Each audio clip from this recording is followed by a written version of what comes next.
les attitudes internes. Et ça, le décalogue a un caractère immuable. Et si nous voyons bien,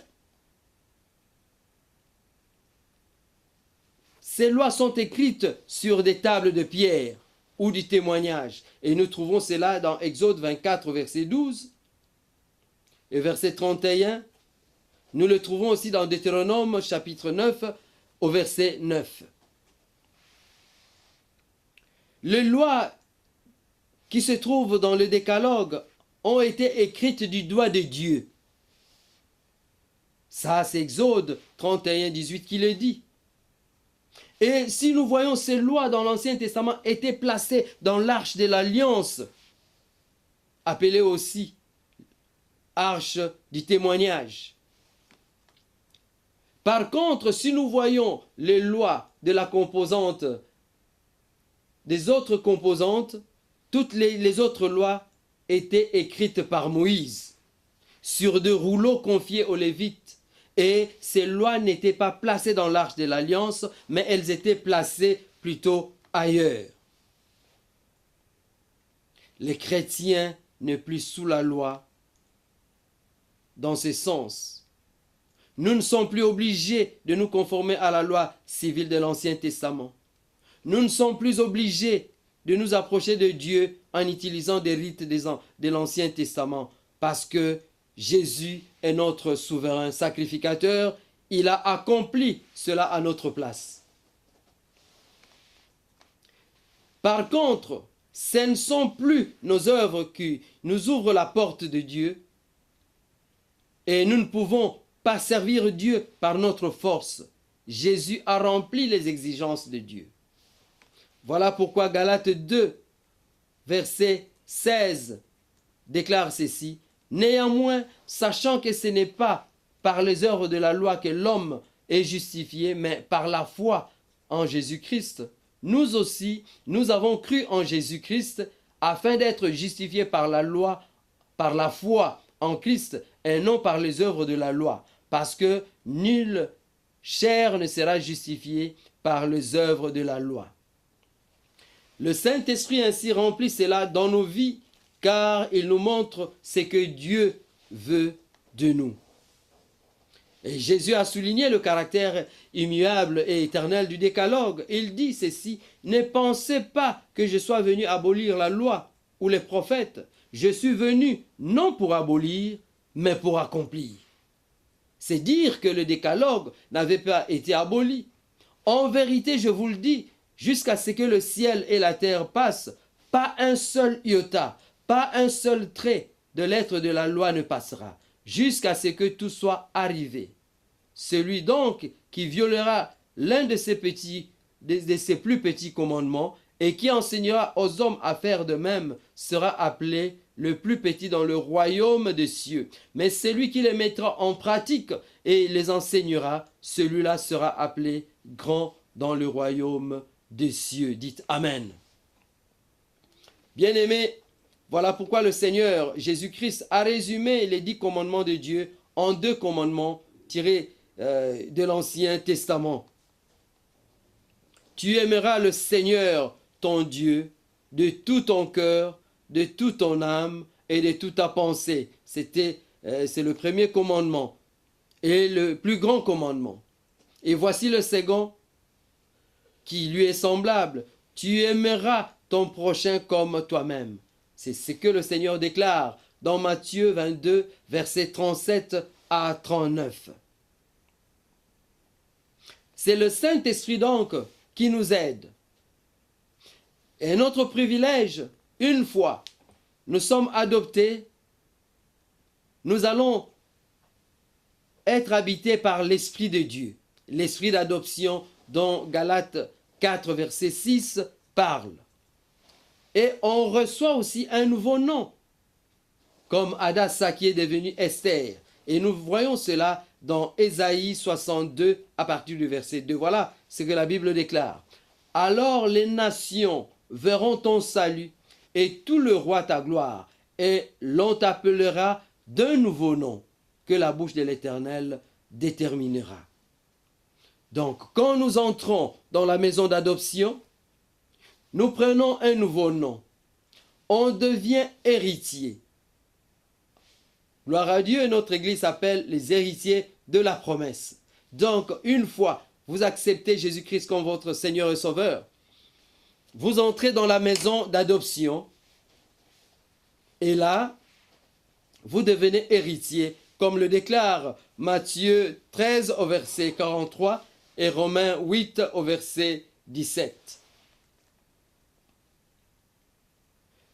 On est aussi assis en Christ dans le lieu céleste, Ephésiens 2, 6. Il nous a ressuscités ensemble et nous a fait asseoir ensemble dans le lieu céleste en Jésus-Christ. Bien-aimés, c'est un privilège d'entrer dans la maison d'adoption. Si vous n'avez pas encore accepté Jésus comme votre Seigneur et Sauveur, il est temps de l'accepter parce que ce n'est que de cette façon-là que vous pouvez entrer dans la maison d'adoption. Et voilà ce que Jean 1, verset 12 dit. Pour entrer dans la maison d'adoption, il faut accepter Jésus comme Seigneur et Sauveur. Car il n'y a aucun autre nom qui nous a été donné sous les cieux par lesquels nous devons être sauvés, si ce n'est que le nom de Jésus. Et Jean 1, 12, à ceux qui ont cru en son nom, il leur a donné le pouvoir de devenir enfants de Dieu. Bien-aimés dans le Seigneur, une question qu'on peut se poser maintenant. Qui t'a adopté? Parce qu'il y a plusieurs gens qui peuvent aussi vous adopter. Est-ce que c'est Satan qui t'a adopté? Si c'est Satan, sache que son temps est proche où il sera projeté dans les temps de feu. Veux-tu être avec lui dans les temps de feu? Qui t'a adopté? Bouddha? C'est une statuette qui ne parle pas.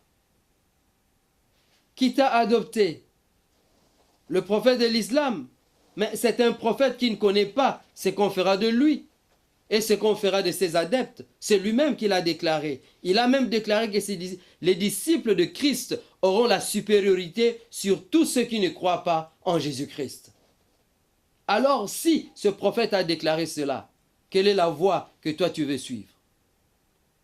La voie de celui dont les disciples auront la supériorité ou la voie de celui qui ne connaît pas où il va et que ce qu'on fera de ses adeptes? Ah, moi, j'ai opté pour le Seigneur Jésus-Christ parce que nous aurons la supériorité sur tous les autres qui ne connaissent pas Jésus. Jésus connaît la voie, il est le chemin, il est la vérité, il est la vie. Il a été au ciel et il sait qu'il y a beaucoup de demeures chez notre Dieu. Il est assis à la droite du Père et il intercède pour nous. Mais c'est lui qui t'a adopté. Où est-il? Il est temps, bien-aimé, de revoir votre vie et d'être adopté par celui qui connaît les choses. Jésus-Christ a déclaré « Tout pouvoir m'a été donné dans les ciels et sur la terre. » Et c'est lui qui nous a légué justement le pouvoir. Il a dit « Voici, je vous ai donné le pouvoir de marcher sur les serpents, sur les scorpions et sur toute puissance de l'ennemi, et rien ne pourra vous nuire. » Quel privilège d'être adopté par ce Seigneur. Êtes-vous adopté par Jésus-Christ? Là, c'était la première maison, la maison d'adoption. La deuxième maison, donc nous parlons d'Esther, n'oubliez pas, nous sommes dans Esther chapitre 2. Elle était adoptée par Mardoché. Elle a changé de nom, elle est passée du nom d'Hadassa, elle est devenue Esther, ce qui signifie étoile. Examine ta vie. Est-ce que tu gardes toujours ton ancien nom? Quand tu étais païen, on te voyait dans le commérage. Est-ce que tu n'as pas changé de nom aujourd'hui? Quand tu étais païen, on t'appelait alcoolique. Est-ce que tu gardes toujours ce nom? Parce que si tu as accepté Jésus comme Seigneur et Sauveur, il faut que les gens voient un changement en toi. Il faut que le nom change, qu'on t'appelle frère, qu'on t'appelle sœur. Et pour que les gens aient le courage de t'appeler frère ou sœur, il faut qu'ils voient un changement en toi. Oh, bien-aimés dans le Seigneur, je vous invite maintenant à changer de position, à être adopté par notre Seigneur Jésus-Christ. Et cela fera sa joie. Cela va vraiment enchanter notre Dieu. Après cela, Mardochée est passé dans une autre maison, la deuxième maison. Nous sommes dans Esther 2 au verset 8. Lorsqu'on y publiait l'ordre du roi et son édit, et qu'un grand nombre de jeunes filles furent rassemblées à Suse, la capitale, sous la surveillance d'Hégaï, Esther fut aussi prise et conduite dans la maison du roi sous la surveillance d'Hégaï, gardien des femmes. La jeune fille lui plut et trouva grâce devant lui. Donc nous voyons que Esther est passée dans la deuxième maison. Et cette deuxième maison, nous l'avons appelée la maison des femmes. Parce que c'est là où on est allé rassembler toutes les jeunes filles parmi lesquelles le roi devait choisir sa femme. Nous appelons cette maison maison des femmes. Et qui était responsable de cette maison? C'est Hégaï, qui était le surveillant de toutes les femmes, de toutes les jeunes filles qui étaient dans cette maison. Eh bien, dans cette maison, nous avons assimilé cette maison à la maison du renouvellement de l'intelligence, parce que Hégaï représente en fait le Saint-Esprit. C'est Hégaï qui donnait des conseils à ces jeunes filles. C'est Hégaï qui montrait à ces jeunes filles ce que le roi aime. C'est Hégaï qui donnait, voilà ce que la Bible déclare par exemple, au verset 9. La jeune fille lui plut et trouva grâce devant lui. Il s'empressa de lui fournir les choses nécessaires pour sa toilette et pour sa subsistance. Lui donna cette jeune fille, choisie dans la maison du roi, et la plaça avec ses jeunes filles dans le meilleur appartement de la maison des femmes. Donc, Hégaï, c'est lui le surveillant de la maison des femmes, et nous avons dit qu'il représente le Saint-Esprit. Et qu'est-ce que le Saint-Esprit fait dans notre vie? Une fois nous recevons Jésus-Christ, si nous passons dans la maison du renouvellement de l'intelligence, qui est la deuxième maison, la maison des femmes, le Saint-Esprit va nous donner la force. Le Saint-Esprit va nous donner la puissance pour servir Dieu. Le Saint-Esprit va nous donner des talents. Le Saint-Esprit va nous purifier. Donc c'est là l'œuvre de la sanctification. Et le Saint-Esprit va faire en sorte que nous puissions avoir le fruit de l'Esprit. Le Saint-Esprit va nous révéler des choses cachées. Le Saint-Esprit va nous enseigner. Il va nous éclairer. Il va nous illuminer.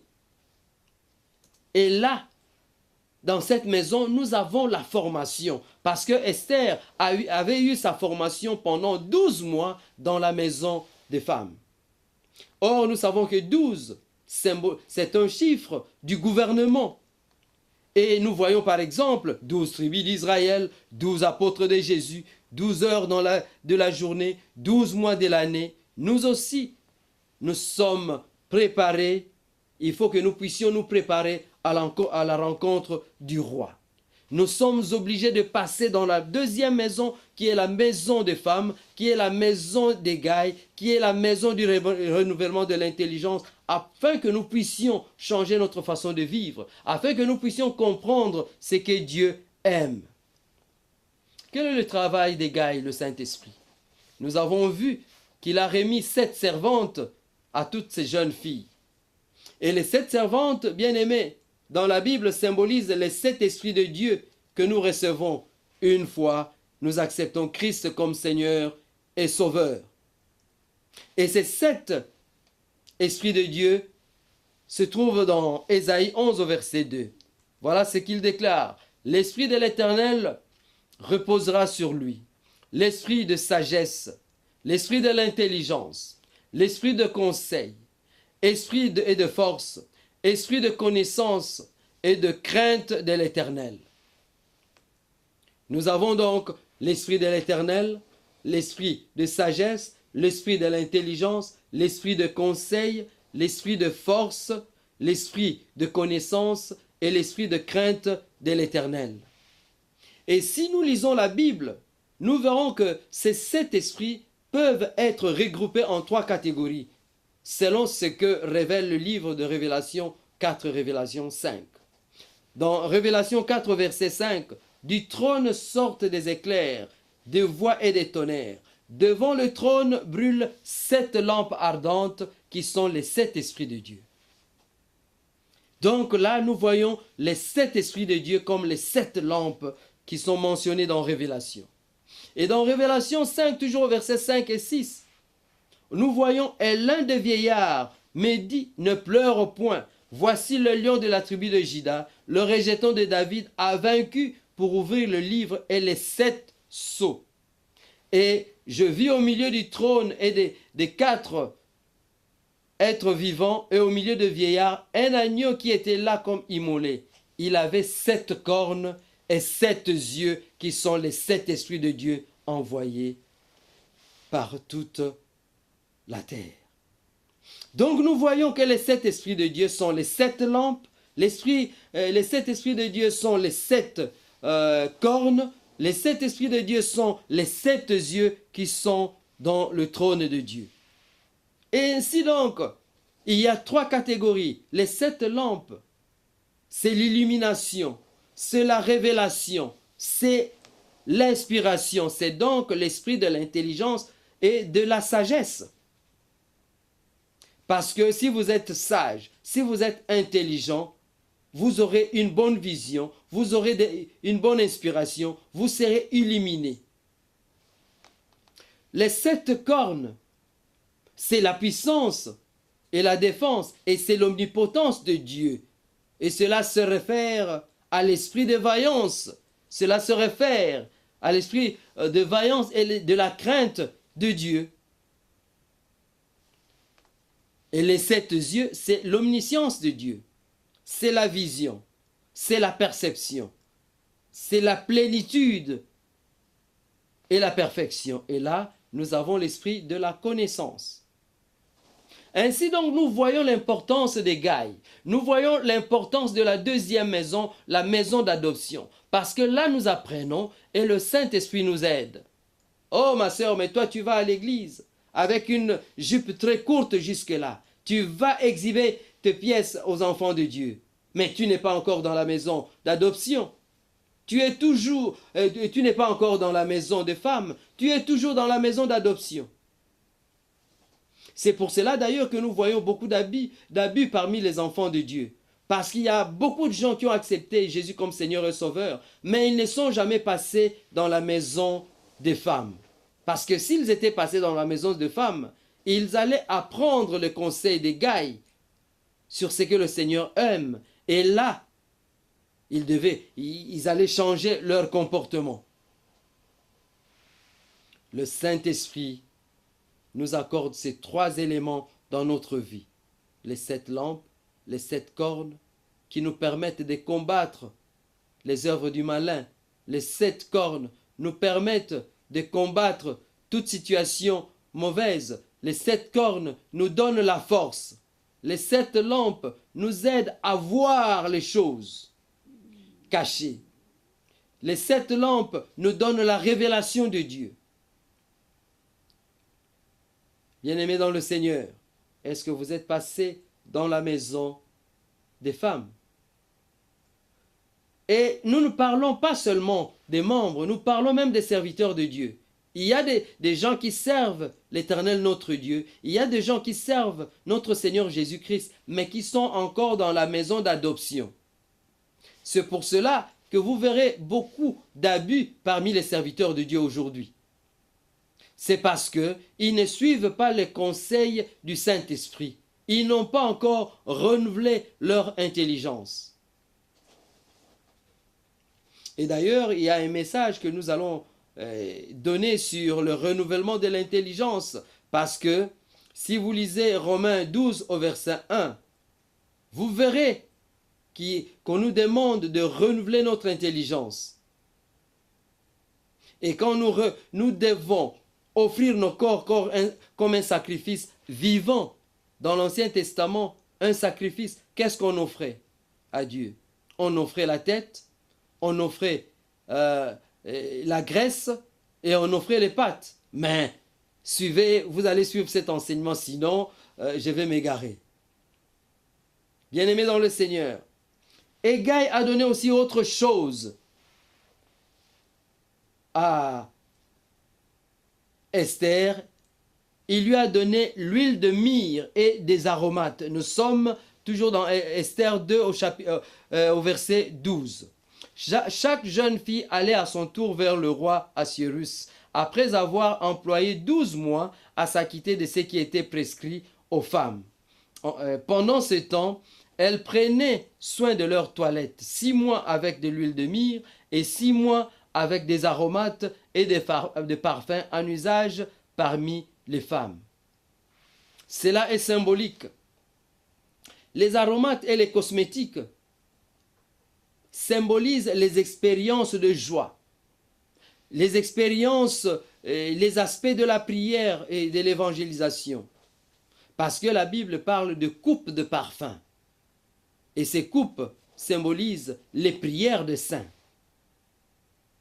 Donc si vous êtes dans la maison d'adoption, vous devez avoir des aromates, vous devez avoir des cosmétiques et envoyer de prières, prier régulièrement.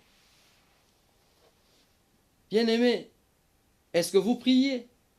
Si vous avez la faiblesse pour prier, alors il faut commencer à vous poser la question de savoir si vous êtes déjà passé dans la maison des femmes ou alors vous êtes toujours dans la maison d'adoption. Et la myrrhe provient de la sève qui coule, soit librement, soit des blessures faites à l'écorce d'un arbrisseau comme des larmes. Et ici, cela symbolise justement, la myrrhe nous parle du parfum qui s'exhale des souffrances de Christ. Et cela montre que dans notre vie, nous allons passer par des expériences douloureuses. Donc, quand vous passez dans la maison des femmes, Hégai vous apprend non seulement des situations de joie, mais il vous apprend aussi à supporter la souffrance dans votre vie. Bien-aimés, cela symbolise les expériences douloureuses. Mais quand nous suivons les consignes du Saint-Esprit, nous ne connaîtrons pas la corruption. Parce que ce que nous appelons myrrhe aidait aussi